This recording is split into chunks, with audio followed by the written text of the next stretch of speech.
In 1984, a former KGB agent sat down in front of a camera and described, in precise technical language, a process designed specifically to change the way you perceive reality. Not your country's reality, not your generation's, yours. He said the process works by restructuring how your mind handles incoming information, not by hiding the truth from you, but by ensuring that when the truth arrives, it produces nothing. You see it, you process it, you feel no need to act. He said the person living inside this process cannot be reached by evidence, cannot be reached by argument, cannot be reached even if you take them by force and show them the proof with their own eyes. Not until the military boot crashes, he said. Only then will they understand, but not before. You have met someone like that. Yuri Bezmenov knew exactly why. He was a KGB propaganda operative, trained, trusted, and fully inside the machine, until he defected to the West in 1970 and spent the next 14 years trying to warn anyone who would listen. In 1984, a researcher named G. Edward Griffin sat him down on camera for an hour and 40 minutes. The question this video is going to ask, and it is the one you might already sense coming, is whether the person Bezmenov was describing is you. In a few minutes, you'll learn the 4 stages of the process, what they are, how they work, and how to tell whether the process has already run on you. You'll get a diagnostic you can apply today, and a specific protocol for building the one defense that holds. Ready? Let's do it. This is an artificially aware original production.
To understand why his warning carries the weight it does, you need to know who this man was.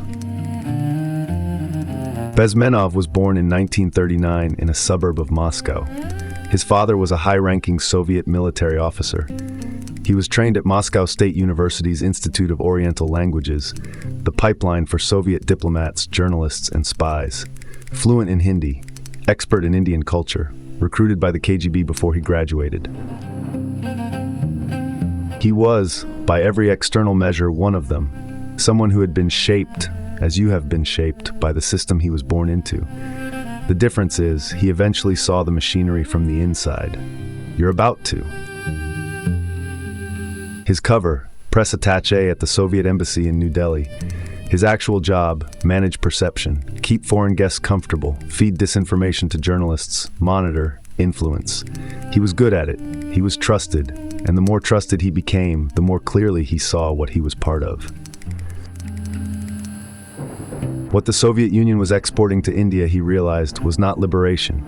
It was exploitation, racism, economic devastation. He had fallen in love with India, its philosophy, its tolerance, its civilizational depth. In KGB terminology, this was called split loyalty. In their world, split loyalty was a terminal condition, so he decided to defect. Defecting in India was nearly impossible. Indira Gandhi had passed a law, no political asylum for defectors on Indian soil. Soviet double agents had penetrated Western embassies. His own government had people watching him. If he was caught, he was looking at a Soviet concentration camp or a quiet execution. Normal practice, he said, quietly, of course. His solution, he bought a wig. He spent weeks studying American counterculture, routes, language, mannerisms. He acquired beads, a long embroidered shirt, blue jeans. He practiced until he felt convincing. And then, one day, a KGB-trained Soviet diplomat walked out of the embassy compound and dissolved into a crowd of American hippies drifting through India. He made it to Greece, CIA debriefing for 6 months, Canada, a new name, a new life, a Russian-language broadcast job at the CBC, until the Soviet ambassador personally pressured the Canadian government to silence him. They almost succeeded. He started giving talks, lectures, interviews to anyone who would sit still long enough, defense contractors, university audiences, civic groups. He said, "I was trained to do this to you. I know exactly how it works. I have seen what you cannot see from inside it. And I am telling you that the process is already running, not as a future threat, but as a present condition, something you are living inside right now, whether you know it or not." He was ignored, not dramatically, boringly. He did not die in a staged accident. He did not disappear into witness protection. He died in 1993, mostly forgotten, of a heart attack in his late 50s. The man who warned that America was already demoralized was himself the first data point for his own thesis, a credible witness with direct operational experience, dismissed by the people he was trying to warn. He spent 14 years shouting into a room that was structurally unable to hear him, and then he was gone. In 1984, 9 years before his death, Griffin sat him down on camera. That recording is the source of everything that follows, and the only reason you are hearing about him at all. What you need to hold on to as you hear this: Bezmenov is not a distant figure talking about distant events. He is talking about you, your environment, your institutions, your information diet, and he is talking about it from the inside of the machine that shaped all of it. He is not speculating. He is not theorizing. He is describing with professional precision a system he was paid to operate. And then he is telling you what that system does to your mind, specifically to your ability to recognize it. Before the stages, before anything else, there is one number that reframes everything that man just said. Bezmenov spent years as a KGB operative. He saw the machine from the inside. And when he was asked what the KGB actually spends its time doing, not in movies, not in spy thrillers, not in the version your culture sold you, his answer was disorienting. Only 15% of KGB resources, he said, go toward actual espionage. Intelligence gathering, the thing you picture when you hear the word KGB. The other 85% goes to something else entirely. That number changes everything that follows. Because if the spycraft is 15%, then the 85% is operating somewhere in your life right now. And you haven't been looking for it there. You've been watching the 15%. The hacks, the leaks, the espionage stories. While the other thing, the slow thing, the invisible thing, has been running on you the whole time.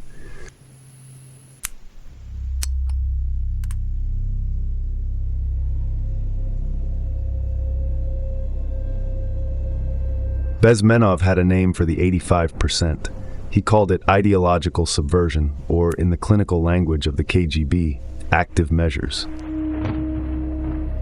What it means in his definition: to change the perception of reality of every person in a target country, completely enough that despite an abundance of information, no one is able to come to sensible conclusions in the interest of defending themselves, their families, their community, their country. Read that slowly. Not suppress information. The information is still there. More information than any generation in human history has ever had access to. That is not a failure of the plan. That is the plan working exactly as designed. The goal is not censorship. Censorship is crude. Censorship creates resistance.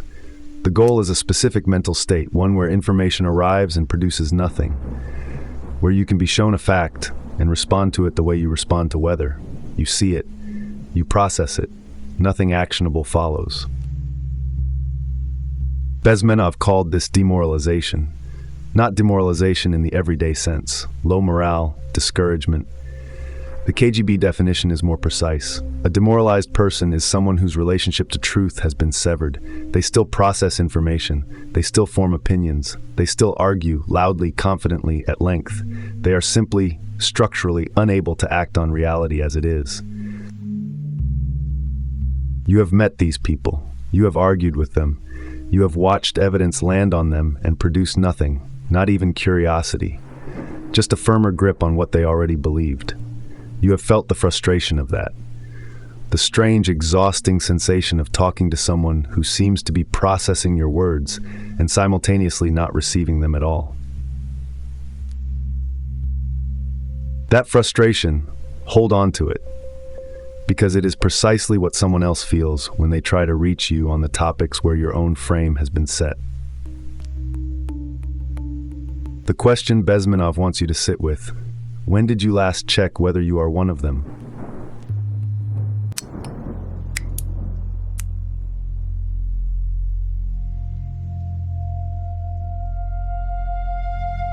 The process moves in 4 stages. Each one feeds the next. Each one is harder to reverse than the last. And the clock on the first stage started, in his estimate, long before anyone in the target country had any idea they were a target. Stage 1 is demoralization. It takes 15 to 20 years. The reason for that specific window, that is the minimum time required to educate one generation of students. One generation, raised inside a restructured frame without ever being told the frame was installed. That is you if you went through the Western education system any time in the last 40 years. Not an accusation, a data point worth examining. Watch what that looks like in practice. When Bezmenov was a child in the Soviet Union, every schoolboy carried a picture of a Colorado potato beetle on the back of his notebook. They were told the CIA was dropping these beetles onto Soviet crop fields, a deliberate act of agricultural warfare by American imperialism. Children were sent into the collective fields to search for the beetles. They never found any. They also never found many potatoes. The explanation for both shortages was the same: American sabotage. Here is the part that matters. No child ever concluded the beetles were not real. They concluded the Americans had hidden them well. Disconfirming evidence arrived in the form of empty fields year after year, and it disconfirmed nothing. The frame ate the evidence and fed it back as proof of the frame. That is not a failure of reasoning. That is a successful installation. That is the mechanism. Not a lie forced on you at gunpoint. A frame installed gradually through the institutions that formed you, the schools you attended, the media you consumed, the cultural assumptions so ambient you never noticed them being loaded. Once the frame is in, it processes everything that comes after. Evidence that fits the frame is information. Evidence that breaks the frame is suspicious. Probably planted, probably motivated, probably the exact kind of thing they would want you to believe. You don't reject it consciously. You don't even notice you're rejecting it. The frame does that work silently before your reasoning starts. After 15 to 20 years, the first cohort is complete. And here is the part Bezmenov says with a kind of exhausted resignation: these people cannot be reached. Even if you expose them to authentic information, even if you prove that white is white and black is black, you still cannot change their basic perception. Not until the boot arrives. And by then, the process is complete. He was not calling them stupid. He was calling them restructured. Their minds work, their reasoning functions. It is the input-output relationship that has been altered. Information comes in, certain conclusions are simply no longer available. And then, this is the line that should stop you cold. He says, the demoralization process in the United States is basically completed already. He said that in 1984, not as a warning about the future, as a diagnosis of the present. The generation he was describing, the students of the 60s, the campus intellectuals, the activists, had already graduated by 1984. They had taken their positions in government, media, education, business. You are stuck with them, he said. You cannot get rid of them. They are contaminated. They are programmed. That was 40 years ago. Their students are now in charge. Stage 2 is destabilization. It moves faster, 2 to 5 years. And by this point, you probably wouldn't recognize it as an external process at all, because it no longer looks like one. By this stage, the subverter no longer cares about ideology. The ideas have served their purpose. What matters now is the load-bearing structures, the economy, foreign relations, the defense apparatus. These are targeted directly, not through armies, but through the demoralized people already in position, already inside institutions, already in many cases unable to recognize what their actions are producing. A demoralized society destabilizes itself. That is the efficiency of the design. The people doing the damage believe they are doing good. They are not paid agents. They are not conspirators. They are true believers, and true believers are more effective than paid operatives. They work harder, they recruit, they never confess because there is nothing, from their perspective, to confess. Bezmenov was clear. The most effective asset in Stage 2 is someone who has never heard of the KGB, someone perfectly prepared by Stage 1, acting entirely on their own convictions, advancing a process they cannot see. Look at the people around you who are most certain they are fighting on the right side of history. That certainty, that moral clarity, is not a sign they're outside the process. It is a signature of Stage 2 running at full efficiency. Stage 3 is crisis.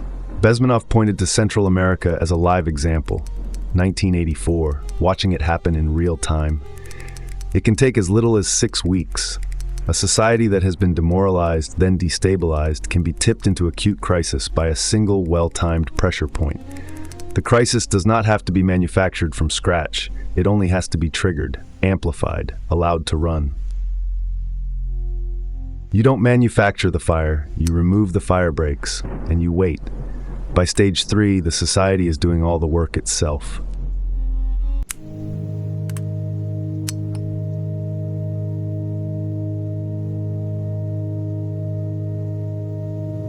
Stage 4 is normalization. Bezmenov borrowed that word directly from Brezhnev, who used it in 1968 when Soviet tanks rolled into Czechoslovakia and the state press announced that the situation in brotherly Czechoslovakia has been normalized. Sit with that word. Think about what your mind does when it hears it. Normalized. There is something in you that responds to that word with a kind of relief and easing before your reasoning catches up with what it actually describes. The tanks are there. The crackdown is in progress. People are being arrested. And the official language chosen to describe this, the word placed in front of the population, is normalization, as if the natural state had been disrupted and calm has now been restored, as if the tanks are not the disruption, as if everything before the tanks was the disorder. That is Stage 4. That is what the language of normalization does. It inverts the frame one final time, and it works on a population that has already spent a generation having its frame restructured. Now, who gets normalized first? Not the dissidents, not the resistors, the most enthusiastic supporters of the process, the activists, the academics, the journalists who carried the ideas, the campus radicals who believed they were on the right side of history, the idealists who opened the door. Bezmenov called them useful idiots, not as an insult, as a technical designation. Their utility exists in the destabilization phase. They are instruments. Once power transfers, once the new structure is in place, they become the first liability. They believe too purely. They expect the promises to be kept. A regime that seized power through chaos cannot afford people who think the revolution was real. They will be squashed like cockroaches, he said, quietly, with the flat effect of someone stating a law of physics. Nobody will pay them anything for their beautiful, noble ideas of equality. He was not predicting, he was remembering. Every country where the process ran to completion, Russia, Eastern Europe, Cuba, produced the same result. The true believers gone first, because a system built on lies cannot keep the people who believed the lies were true. Cambodia is the cleanest example. In the late 60s and early 70s, Western intellectuals cheered the Khmer Rouge as liberators, a pure revolution against a corrupt regime. When the Khmer Rouge took Phnom Penh in 1975, the first people sent to the killing fields were not the old guard. They were the urban intellectuals, the teachers, the people who wore glasses. The Cambodians who had carried the ideology were executed in the first months by the movement they had carried. The Western academics who had written approvingly about the revolution were safe in their offices, writing new essays. The useful idiots closest to the machine died first. The ones far enough away never even noticed what they had helped cause. This is the part that should land hardest for you, not as political commentary, but as a structural observation. The people most used by a manipulative system are almost never the ones who knew they were being used. They are the ones most convinced of their own clarity. Your certainty is not proof of your immunity. In every historical instance Bezmenov points to, the certainty was the mechanism. And if you have ever felt that you were the one who could see clearly when everyone around you was blind, that feeling is worth examining. Not because it means you're wrong, because it is exactly the feeling the process is designed to produce. This is where the warning turns personal. Bezmenov is not describing something that happens to other people in other countries. He is describing a process that runs on individuals, on the level of how a specific person processes information, responds to evidence, and decides what conclusions are available to them. Demoralization is not a political position. It is a perceptual condition.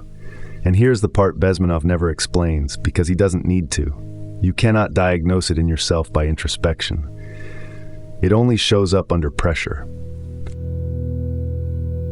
Run this test right now. Think of the last time someone showed you something you didn't want to be true. Not an inconvenient opinion, but actual evidence. A study, a document, a recorded statement. What was your first move? Did you examine it? Or did you look for what was wrong with the source? Did you follow the argument? Or did you find the funder and stop there?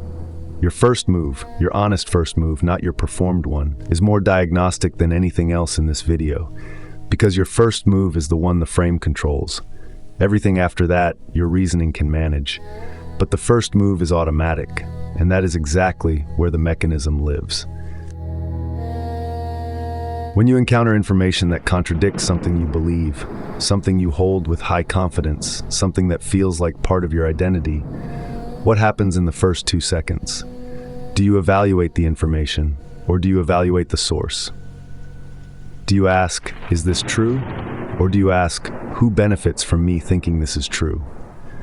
Do you follow the argument to see where it leads? Or do you reach immediately for the motive of the person making it? And once you've found a motive, stop there? A source can be motivated and still be right. An argument can be inconvenient and still be sound. The conflation of those two questions, who benefits used as a substitute for is it true, is one of the primary fingerprints of the demoralized mind. Bezmenov himself would fail this diagnostic on several topics.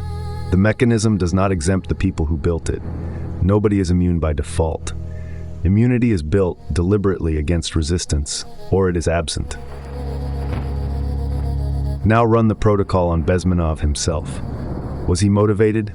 Yes, he was a defector with lectures to give and books to sell. His income depended on people taking his warning seriously. Could he have exaggerated his access to the machine? Possibly. He was mid-level, not a senior planner. The bureaucratic details he described match what came out of the Mitrokhin archive after the Soviet collapse. But the strategic picture he painted was partly extrapolation from his own role onto a much larger system he only partly saw. And with all of that acknowledged, the core mechanism he described is still the one you are living inside. The framework survives the steelman. That is what you are supposed to be able to do with beliefs you hold tightly. Examine them, find the cracks, and see whether the structure holds anyway. Most of the time, you will find the belief has to be revised. Sometimes you will find it holds, not because you refused to look, but because you looked hard and the cracks were cosmetic. Bezmenov passes the second test. He was not a prophet. He was a partial witness to a real process. And the part he got right is the part that matters. The pattern to watch for: a belief system that cannot be falsified, that responds to all contradicting evidence as evidence of conspiracy, that confuses the intensity of a feeling with the validity of a claim. You know someone who runs that pattern. The useful question is which topic you run it on.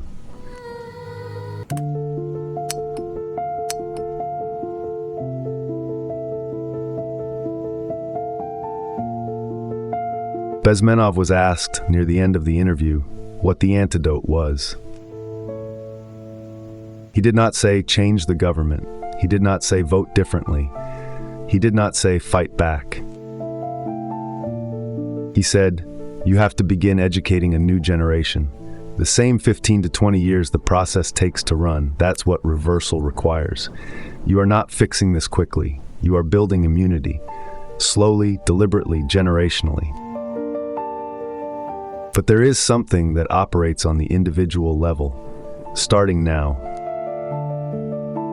The immune system against demoralization is epistemological. It is about how you hold beliefs, not which beliefs you hold. A person with a functioning epistemological immune system can hold strong convictions and still update them, can feel threatened by an idea and still evaluate it, can tell the difference between a feeling that is a signal and a feeling that is a gate. The protocol, 3 practices, each one testable within 24 hours. First, for 1 week, notice the moment when you dismiss information by source before examining the content. Not skepticism. Skepticism is healthy. The specific moment of dismissal, when the name of the source triggers a shutdown before the argument has even run. Log those moments. Don't judge them yet. Just notice how often the shutdown fires and on which topics it fires fastest. Second, choose one belief you hold with high confidence on a contested topic. Write down the strongest version of the opposing case. Not a straw man, the actual strongest version, the one that would give you the most trouble. If you cannot write it, if your mind goes blank or angry or finds reasons why this exercise is unfair, that is data. It is not evidence you are wrong. It is evidence the belief has not been tested from the inside. Third, practice separating the question of motive from the question of truth. Run them as 2 distinct operations. What is the evidence? What would need to be true for this to be accurate? Those questions first, separately from who is saying it and why. The conflation of these operations is the mechanism. Running them separately is the antidote. None of this is comfortable. That is not a design flaw. That is the work. The failure mode to watch for. You will run this protocol on topics you're already comfortable updating and skip it on the ones that matter. The mechanism always protects its most important installations. The belief that produces the most resistance to examination is the one that most needs it. In 1984, a former KGB agent sat down on camera and described in specific technical detail a process running on the country that had given him asylum. He named the stages. He gave the timelines. He said demoralization was already in 1984, basically complete. He spent the rest of his life being mostly ignored, which, if you have been paying attention, is exactly what you would expect. Not suppressed, not discredited, ignored, which he would note is itself a symptom. The process does not care about your politics. It does not favor one side or target one group. It runs the same mechanism on everyone, in every direction, and it always produces the same final result. The people most certain they are immune are the ones already inside it. The useful idiots never know they are useful idiots. The demoralized are never told they have been demoralized. The boot, when it arrives, is always a surprise, and your certainty that it will not arrive for you is not evidence of your safety. It is, in every historical case Bezmenov points to, evidence of your position in the process. Unless you built the immune system before the boot got there, the process is already running. The question is only what you do next. So here's what I want you to answer in the comments, and think before you type, because your first instinct will be to name someone else's topic. On which topic do you apply the epistemological immune system the least? Not theirs, yours. The belief you hold tightest, where evidence against it produces the fastest shutdown in you. That's where your work starts. That's where it always starts.